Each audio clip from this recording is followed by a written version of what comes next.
아멘. 아멘. 이 시간 성도의 교제 나누기 원하는데요, 옆에 계신 우리 성도님들 바라보시면서 함께 예배함이 기쁨입니다, 이렇게 인사하겠습니다. 함께 예배함이 기쁨입니다. 이 수요일 저녁에 각자의 삶 속에서 하나님의 부르심과 그 인도하심을 따라 예배의 자리에 예배자로 함께 할 수 있음이 우리의 삶에 참된 복이 되는 줄 믿습니다. 먼저 한 가지의 상상으로 설교를 시작해 보려 합니다. 만약에 지금 우리가 앉아있는 이 자리가 유명 오케스트라의 연주회장이라면 어떨까요? 세상에서 다시는 나올 수 없는 전설적인 연주자들과 지휘자와 함께하고 있는 그 연주회라면 우리의 마음속에 가득한 기대와 또한 설레는 마음들로 지금 있는 그 각자의 자리에서 공연을 준비하고 있을 것입니다. 이제 양쪽 문에서 각종 악기를 든 연주자들이 들어옵니다. 각자의 자리에 앉기 시작했고, 각자의 자리를 찾아 들어가던 사람들도 덩달아 자리를 정돈하고, 공연장에 앉아있는 모두는 무대 위의 오케스트라를 향해서 시선을 집중하기 시작합니다. 그리고 지휘자가 올라와서 인사를 하고 공연이 시작되는 연주를 통해서 주어진 시간 동안 멋진 공연에 함께 참여하게 될 것이죠. 그런데 이러한 오케스트라의 공연이 시작되기 전에 그곳에서 먼저 진행되어야 하는 것이 있습니다. 바로 오보에의 라 음에 맞춰서 그 자리에 참여한 모든 악기가 자신의 소리를 조정하고 한 음으로 맞추는 시간이 필요한 것이죠. 이러한 조율의 시간은 오케스트라뿐만 아니라 그 자리에 앉아있는 모든 관람객들도 그 한 음에 집중하여 공연을 위하여 마음을 정돈하고 자신의 자리를 정돈하게 합니다. 그래서 어떤 이들은 이렇게도 말을 하는데요, 오케스트라의 연주는 지휘자의 손이 올라가는 순간부터가 아니라 모든 악기가 하나의 음으로 맞춰지는 그 순간부터 시작된다. 아무리 좋은 연주가이고 환상의 호흡을 자랑하는 팀이더라도 한 음을 맞추지 못하고 시작한다면 그 모든 연주는 불협화음이 될 수밖에 없습니다. 그러기에 연주의 시작은 서로를 향한 음을 맞추고 함께 한 목표를 향해서 맞춰가는 시간이 필요한 것이죠. 이는 우리의 삶에서도 마찬가지입니다. 가늠쇠가 조정이 되어 있지 않은 총기는 사격판 안에 맞출 수 없는 것처럼 우리의 삶이 목표를 향해서 온 마음의 방향성이 잡혀있지 않는다면 우리는 스스로 그 방향성, 그 목표를 향해서 걸어갈 수 없는 것이죠. 그러기에 우리의 삶 속에서 그 목표를 향해 조율을 하는 시간들이 분명히 필요합니다. 그렇다면 이 목표를 찾기만 한다면 모든 것이 완벽해질 수 있을까요? 2018년도에 대한민국을 충격에 빠뜨렸던 사건이 하나 있었습니다. 한 명문 사립고등학교에 두 자매가 다니고 있었는데 시험을 치르던 와중에 그 아버지가 학교의 직원이라는 그 지위를 이용해서 시험지의 답안을 미리 빼돌려준 사건이었죠. 그들에게는 분명한 목표가 있었습니다. 나의 자녀의 미래를 책임지기 위해서 했던 선택이었던 것이죠. 좋은 성적을 받아 좋은 대학을 보내고 좋은 삶을 살아가기 위해서 했던 선택이었을 것입니다. 어쩌면 이러한 목표 자체는 자녀를 책임지는 부모로서 당연히 가질 수 있는 목표인 것이죠. 그러나 이 목표는 올바른 길을 제시하지 못합니다. 목표를 이루기 위해서 했던 그 모든 행동들은 결국 그 가정을 범죄 앞에 서게 했고 부끄러움과 죄책감을 가지고 살아가게 했던 것이죠. 성도 여러분, 이는 단순히 한 가정만의 문제가 아닙니다. 사실 우리 모두가 다 가지고 있는 죄의 뿌리인 것이죠. 왜 그럴까요? 우리 모두는 목표를 이루고자 하는 마음이 만들어내는 집념을 가져봤으며 그 집념이 만들어내는 죄를 지었던 시간들이 있기 때문입니다. 무언가 가지고 싶었던 그 목표가 나의 삶에 이루고 싶었던 그 가치가 때로는 하나님이 기뻐하시지 않는 방법으로 드러날 때가 있기 때문인 것이죠. 그러기에 우리는 목표가 있다는 것만으로도 충분하지 않다는 것을 깨닫게 됩니다. 그 목표가 과연 선한가? 또한 그 목표가 하나님 안에서 올바른 방향인가? 이 질문 앞에서 우리의 삶은 늘 하나님 앞에서 조율되어야 한다는 것이죠. 오늘 본문 속에도 각기 다른 목표를 가진 사람들이 등장합니다.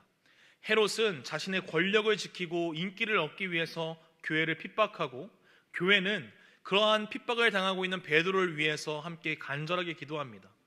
그리고 한 사도는 그 안에서 순교의 길을 걸어가며 또 한 명의 사도는 기적적인 구원의 길을 걷게 되는 것이죠. 이처럼 서로 다른 소망과 다른 결과가 교차하고 있는 오늘 사도행전 12장의 말씀을 통하여서 우리는 우리의 삶의 목적이 어디를 향해야 하며 또 그 방향성이 정말 하나님께 맞추어져 있는지를 점검할 수 있게 되는 것이죠. 이 시간 우리에게 주어진 이 말씀을 통하여서 우리의 기대를 비껴가시며 또한 더 큰 계획과 뜻으로 우리를 이끄시는 그 하나님의 뜻을 발견하며 바른 목적 앞에 우리의 삶을 조율하며 나아갈 수 있는 이 시간 되길 진심으로 소망합니다. 사도행전의 12장에 이르기까지 사도행전에 등장하는 초대교회는 수많은 풍파와 모진 말들을 겪으며 나아갑니다. 예수님이 잡혀가시는 그날부터 제자들은 두려움 속에서 흩어졌고 신실한 집사였던 스데반은 돌에 맞아 순교하게 됩니다. 그리고 아직 회심을 하지 않았던 사울의 모습은 교회와 성도들을 진멸하기 위해서 돌아다니며 성도들을 끌어내고 있던 것이죠. 그러한 모든 상황들에도 불구하고 교회의 역사는 멈추지 않습니다. 교회는 더욱더 넓게 더욱더 깊게 뻗어나가고 있던 것이죠. 11장 19절부터는 예루살렘이 아닌 안디옥의 교회가 생기게 되었고 수많은 사람들이 복음을 듣고 그리스도인으로 세워지는 순간들도 마주하게 됩니다. 여전히 그들의 현실은 차가웠을지 모르지만 하나님의 말씀은 힘이 있었고 교회는 계속해서 세력을 얻어가고 있던 시점이었던 것이죠. 그런데 그런 순간 성도들의 기대를 비껴가는 사건이 하나 등장합니다. 사도행전 12장 1절부터 2절까지의 말씀 함께 읽도록 하겠습니다. 시작. 그때 헤롯 왕이 손을 들어 교회 중에서 몇 사람을 해하려 하여 요한의 형제 야고보를 칼로 죽이니 아멘. 누가는 그렇게 흥왕하여 복음의 능력으로 교회가 세워지고 있던 그때에 일어났던 한 사건을 보여줍니다. 교회 안에서 지도자의 역할을 감당하고 있었던 그 야고보가 분봉왕 헤롯 아그리파 1세에 의해서 순교를 당하게 된 것이죠. 이 사건을 통하여서 교회의 기대는 산산조각 날 위기에 빠지게 됩니다. 예수님이 떠난 그 순간부터 계속해서 풍파와 고난이 몰아치는 교회였지만 그 순간마다 예수님의 제자였던 그 사도들을 통해서 교회와 성도들이 보듬어졌습니다. 그리고 그들을 통하여서 하나님이 우리와 함께 계심을, 예수님의 살아계심과 그분의 약속을 의지하면서 그 무서운 시절들을 버티고 이겨낼 수 있었던 것이죠. 그런데 그런 소망과 약속의 증거와도 같았던 그 사도 야고보의 급작스러운 죽음은 그들을 절망에 빠뜨리기에 충분하고도 남았던 것입니다. 여기서 등장하는 분봉한 헤롯은요, 예수님 탄생 당시에 베들레헴에 태어난 남자아이를 죽였던 헤롯 대왕의 손자입니다. 이 헤롯 아그리파 1세는 할아버지와는 조금 다른 지도자로 등장하는데요, 원래 그 예수님이 태어나셨던 그 시기에 있었던 헤롯 대왕은 유대인들에게 잔혹한 통치자였던 것에 반해서 이 헤롯 아그리파 1세는 어린 시절부터 로마 황제들과 좋은 관계를 유지하고 또 유대인들과도 관대함과 또 사교적인 태도를 통해서 그들에게 인기를 얻으며 자신의 통치를 확실하게 세워갔던 지도자였습니다. 그래서 그가 지금 하고 있던 이 선택은 유대인들이 기뻐할 만한 일을 선택하고 있는 것이죠. 유대 종교 지도자들의 눈에서 정말 가시와도 같았던 그 교회의 지도자를 죽이는 일을 했던 것입니다. 헤롯이 가지고 있던 기대감은 이것이었습니다. 유대인들을 향한 충성심으로 자신의 통치와 권력을 더 굳건하게 세우기 위해서 그들이 가지고 있는 골칫거리를 해결해 주고자 했던 것이죠. 그리고 그들이, 유대인들이 기뻐하는 모습을 바라보면서 자신의 정치와 권력을 더욱더 확고하게 하기 위해서 한 걸음 더 나아갑니다. 사도행전 12장 3절의 말씀 제가 읽어드리겠습니다. 유대인들이 이 일을 기뻐하는 것을 보고 베드로도 잡으려 할세 때는 무교절 기간이라. 아멘. 헤롯 아그리파 1세를 향한 유대인들의 환호는 그를 더욱더 잔혹한 자리로 이끌어갑니다. 야고보뿐만 아니라 그 당시에 교회의 지도자였던 그 베드로 또한 죽이기 위해서 잡아들이게 된 것이죠. 그가 얼마나 유대인들의 지지를 위해서 힘썼는지 알 수 있는 것은 4절에 더욱 드러나는데요, 우리 함께 읽도록 하겠습니다. 시작. 잡음에 옥에 가두어 군인 내식인 네페에게 맡겨 지키고 6월절 후에 백성 앞에 끌어내고자 하더라. 아멘. 유대인들이 가장 중요하게 생각했던 그 무교절과 유교절 그 절기 사이에 피가 흘려지지 않도록 배려한 후에 이 베드로의 사형을 집행하려고 했던 것이죠. 헤롯의 목표는 분명했고 그 목표는 잘 이루어져 가고 있었습니다. 또한 이와 마찬가지로 유대인들 또한 기대와 관심이 한 곳에 모여들고 있었는데요, 계속해서 세력을 얻어가면서 수많은 사람들이 예수님을 따르고 있었던 모습이 있었습니다. 그래서 그들의 주동자인 예수님을 죽임으로써 모든 것이 다시 제자리로 돌아올 줄 알았지만 예수님의 부활과 승천의 소식이 퍼져나갔고 그의 제자들이 활발한 표교를 통해서 그들의 권좌를 위협하는 일이 계속되고 있었던 것이죠. 그리고 예수님의 이름으로 복음을 전하는 그 무리가 점차 늘어나자 불안이 현실이 됩니다. 그리고 현실은 그들에게 위협이 되었던 것이죠. 그래서 헤롯 왕을 이용하여서 야고보를 죽이고 베드로까지 잡아들이는 그 헤롯 왕의 추진력에 환호하고 기쁨이 가득한 모습으로 그 자리에 있었을 것입니다. 이 모든 상황들을 종합해서 바라봤을 때 교회의 세력은 드디어 꺾일 것처럼 보입니다. 그들을 괴롭혔던 골칫거리는 사라질 것이라고 느껴졌던 것이죠. 헤롯과 유대인들의 기대와 방법은 그들이 원하는 결실을 맺어가는 것 같았습니다. 야고보는 이미 죽었고 베드로까지 붙잡힌 교회는 이제 힘을 잃어버린 것처럼 느껴졌을 것입니다. 그러기에 이제 베드로의 사형만 집행되면 그들이 원하는 꿈꾸던 그 기대를 이룰 수 있을 것이라고 여겼던 것이죠. 이미 탈옥의 전적이 있었던 베드로였기 때문에 2중 3중으로 대책을 세운 채 기다립니다. 군인을 4명씩 그리고 4개의 그룹을 세우면서 그 어느 누구도 빠져나갈 수 없도록 보안 장치를 세웠고 그 모든 것들을 통해서 그들의 목표를 바라보면 그들의 목표는 정확했고 그 목표를 이룰 수 있는 방향성 또한 확실한 것처럼 보입니다. 그러나 이 모든 것이 이미 정리되고 계획된 대로 피날레를 앞두고 있던 그 시점에 예상치 못했던 일이 일어나기 시작하는 것이죠. 우리 함께 7절의 말씀 함께 읽도록 하겠습니다. 시작. 호련히 주의 사자가 나타나매 옥중에 관체가 빛나며 또 베드로의 옆구리를 쳐 깨워 이르되 급히 일어나라 하니 쇠사슬이 그 손에서 벗어지더라. 아멘. 개역개정에서는 호련히라고 해석된 이 헬라어 이두는 사실 보라라는 뜻을 가지고 있는 단어입니다. 헤롯 아그리파 1세와 유대인 종교 지도자들은 각각 자신의 이익에 따라서 가지고 있던 기대와 방법을 선택하고 이루고자 했던 목표 앞으로 나아가고 있었던 것이죠. 그리고 그들을 향해서 말씀은 이렇게 이야기하는 것이죠. 이제부터 그들의 이익과 기대와 방법을 비껴나가시는 그 하나님의 일하심을 바라보라 라고 이야기하는 것입니다. 그렇게 호련히 하나님의 역사가 시작됩니다. 두 군인 틈에서 쇠사슬에 매어서 누워있던 그 베드로는 그 자리를 찾아온 주의 사자를 통해서 깨어나고 쇠사슬이 그의 손에서 벗겨지는 것이죠. 그리고 인간의 계획과 능력이나 기대와 방법으로 이룰 수 없었던 일이 하나님의 손 아래에서 이루어지는 그 역사를 바라보게 됩니다. 감옥에서 나오게 되고 2개의 관문을 지나게 되며 시내로 나갈 수 있는 쇠문이 열리고 그렇게 베드로는 탈출하게 되는 것이죠. 오늘 등장하는 이 베드로의 탈출은 보는 이로 하여금 믿음이 가도록 적혀 있지는 않습니다.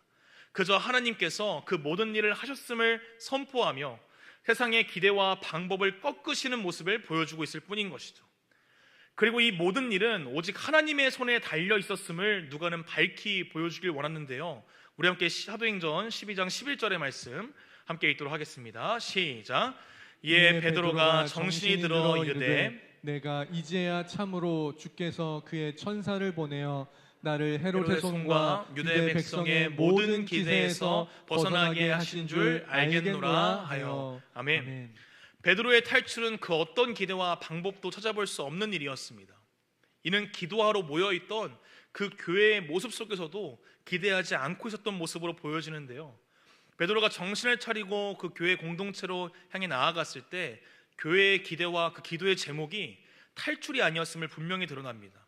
이 로데라는 아이가 등장하여서 베드로가 왔다는 소식을 전하게 되자 15절의 말씀을 보시면 아이가 미쳤다고 하거나 만약에 맞다고 하더라도 베드로가 천사가 되어 왔을 것이다 라고 생각했던 그들의 모습을 보기 때문인 것이죠.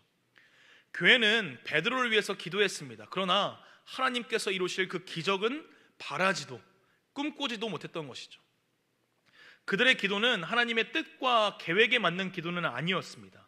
간절히 기도했지만 그들이 원했던 기도의 소원은 하나님이 원하시는 방향과는 전혀 달랐던 것이죠. 그러나 하나님은 교회의 그 간절한 기도를 통해서 하나님의 일을 이루어가시는 데 사용하시는 것을 오늘 말씀을 통해서 보게 되는 것이죠. 한 달 전에 제가 자주 보는 기독교 매거진 잡지가 하나 있습니다. 거기에서 추천사 이벤트를 진행하는 것을 보게 되었습니다. 처음에는 관심을 두지 않고 그냥 상품이 무엇인가를 좀 봤는데요, 1등 선물이 눈길이 좀 끄는 상품이었습니다. 영상 촬영용 무선 마이크 세트였는데 이게 가격이 생각보다 나가는 제품이어서 매주 영상을 찍지도 않고 편집도 하지 않는 저희지만 왠지 이걸 가지고 있으면 좋을 것 같다는 생각에 마음이 혹하여서 열심히 추천사를 작성했습니다. 그리고 이벤트에 응모를 했던 것이죠. 제가 또 그 매거진의 관계자를 좀 알고 있어서 이야기를 들어보니 이벤트에 참여한 사람들이 많지 않다고 이야기를 하셔서 더욱더 큰 기대를 품으면서 제가 쓴 글을 바라보면서 분명히 이건 1등이다라고 생각했던 것이죠. 자신감이 넘쳤던 저는 발표 날만을 기다리고 있었습니다. 그리고 결과를 바라봤는데 3등이었습니다. 2등은 도서 상품권 2만 원권이었고요. 다른 3등은 스타벅스 아이스 아메리카노 쿠폰이었습니다. 제가 받은 선물은 무엇이었냐면요, 40일 기도 인력이라는 것을 받았습니다. 뭔지 아십니까? 40일 동안 기도 제목을 적을 수 있는 달력을 선물로 받게 된 것이죠.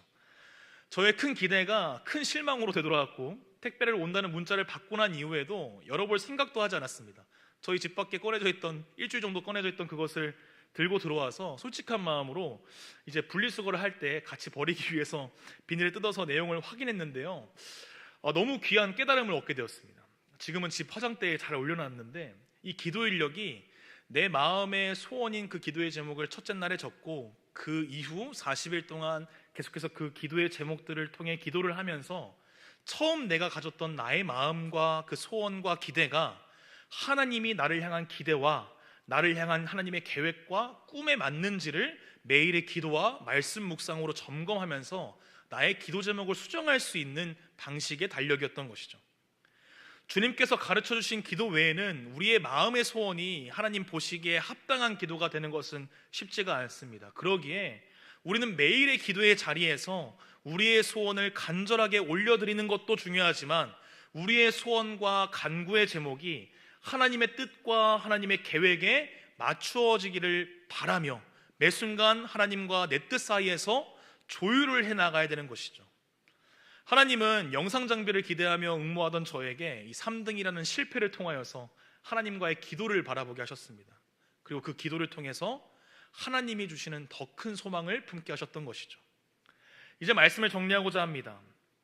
오늘 말씀 속에는 수많은 사람들의 기대가 엉켜 있고 각자 자신의 방법으로 살아가는 사람들의 모습을 바라보게 됩니다. 교회는 계속해서 복음이 흥왕함으로 세력이 점차 커져가고 깨어지지 않을 반석 위에 설 것 같은 그 시간들을 기대하고 있었을 것입니다. 또한 분봉왕 헤롯은요, 인기를 얻음으로 통해서 자신의 권력과 정치 인생을 견고하게 하려고 했고, 유대인들은 자신의 권위와 권력을 유지하기 위해서 분봉왕 헤롯과의 이해관계 속에서 자신들이 원하는 방향을 이루어가기 위해 정치적인 선택을 계속해서 해나가는 것이죠. 각자 자신의 기대에 맞는 목적을 설정하고 그 목적을 이룰 수 있는 방향으로 나아가기 위해 힘쓰는 수많은 사람들의 모습을 보게 됩니다. 그런데 오늘 하나님께서는요, 그 모든 기대와 목적과 방향을 비껴가시는 하나님의 방법과 하나님의 기대와 하나님의 목적으로 그 모든 방향을 이끌어가고 계심을 바라보게 하십니다. 우리가 바라보는 야고보의 순교는 이해할 수 없는 슬픔일 것입니다. 교회가 겪어야 했던 고통이었던 것이죠. 또한 반대로 베드로의 탈출은 그들에게 기적이었으며 하나님께서 살아계심을 경험할 수 있는 참된 기쁨이 되었을 것입니다. 각각의 현실과 결과는 달랐지만 하나님이 이 모든 일을 복음의 전진이라는 그 하나의 목적 안에 세우시며 그 어떤 일도 보잘것없이 만드지 않으시며 그 어떠한 인생도 실패자로 남겨두지 않으심을 오늘 말씀을 통해서 바라보게 하시는 것이죠. 사랑하는 성도 여러분, 우리의 인생도 이렇듯 하나님께 붙잡힌 인생임을 잊지 마시길 바랍니다. 우리의 인내와 그 고통의 현장 속에서도 하나님은 우리와 함께 하시며 우리의 기적 속에서도 우리 스스로가 아닌 하나님의 영원하심과 그 찬양받기 합당하신 그 하나님의 영광을 바라보게 하시는 것이죠. 그러기에 우리의 기대를 비껴가는 그 모든 순간 속에서도 하나님을 향한 순종과 겸손으로 우리의 기대와 우리의 소원을 조율할 수 있는 마음이 필요한 것입니다. 우리가 분명히 알아야 할 사실은요, 하나님께서는 우리의 기대를 비껴가실지라도 우리를 비켜가시지 않으시는 아버지이심을 믿어야 한다는 것이죠. 하나님의 때, 하나님의 방식, 하나님의 목적으로 일하심을 믿으며 우리에게 깨닫게 하시는 그 하나님의 놀라우심을 바라보며 지금 우리에게 주어진 이 하루를 살아가는 우리 수원목부교회 모든 성도님들 되시기를 진심으로 소망합니다.